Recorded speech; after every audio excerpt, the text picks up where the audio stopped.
लाई भनेर भन्छ त्यस्तो भन्दा नराम्रो लाग्छ उसलाई आमा माया लाग्छ होला अनि अब छोराछोरी अरूले सोध्दै अब छोरा त अलि सानो छ होइन उसले त त्यति नबुझ्ला पछि गएर मम्मी यस्तो भन्नुभयो उस्तो भन्नुभयो पछि त्यसलाई थाहा होला छोरी त अलिक ठुलो छ जति ठुलो हुँदै जान्छ अरूले गाउँका मान्छेले के भन्छन् होला नि हामीलाई पनि यस्तो मिडियामा आएर आन्टी यहाँ कहाँ हुनुहुन्छ हराउनु भयो यस्तो उस्तो भन्न हामीलाई पनि रहर होइन यो त बाध्यता हो यो लास्ट अप्सन भएर हामीले यसरी लिएर हो हामीले पुलिस केस गर्दा पनि फेरि बिचमा आएर म विदेश आएको छु नभनेको भए हामीले अगाडि नै खोजिसक्थ्यौँ यत्रो समयसम्म किन मान्छेले पनि यत्रो समयसम्म किन खोजेन भन्ने पनि हुन्छ अनि हामीले त्यत्रो समयसम्म अब बिचमा आउनुहुन्छ विदेश गएको छु भनिसकेपछि हामी पनि ढुक्क भयौँ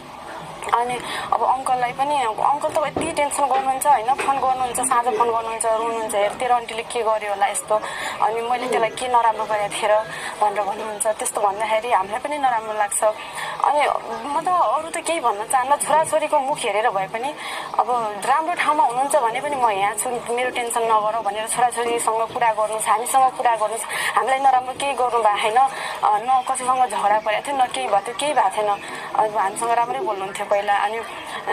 जहाँ भए पनि आउनुहोस् कन्ट्याक्टमा आउनुहोस् यहाँ छु टेन्सन नगर कुरा गर भन्नुहोस् यदि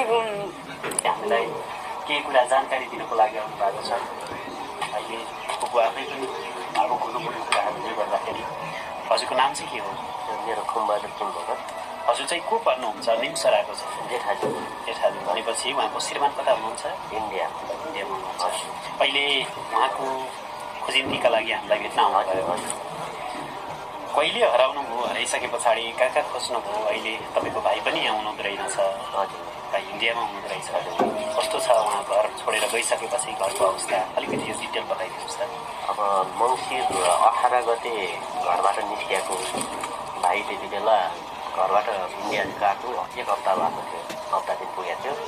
अनि मैले उनी निस्किएको पनि देखाएको सामान चाहिँ देखेन यस्तो झोलुको अलिकति माथि आँगनबाट तल बाटोमा देखाएको कहाँ जानु लाग्यो भनेर त मुर्कुटी जाने हो के सुन बनाउनु अलिअलि बनाउन जाने हो भन्दै थियो होला भन्यो अनि उनी घरबाट निस्केपछि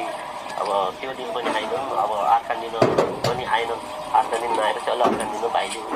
मैले उता घरमा खोइ तेरो आमा आएन भनेर उसलाई छोरीलाई सोधेँ भएन फोन गर्नु फोन गर्दा फोन लागेन त्यसपछि कहाँ गइन्छ त बिरामी माइत दिन बसेँ कि उता कहिले काहीँ माइत गएर 2-4 दिनसम्म आउनु नथ्यो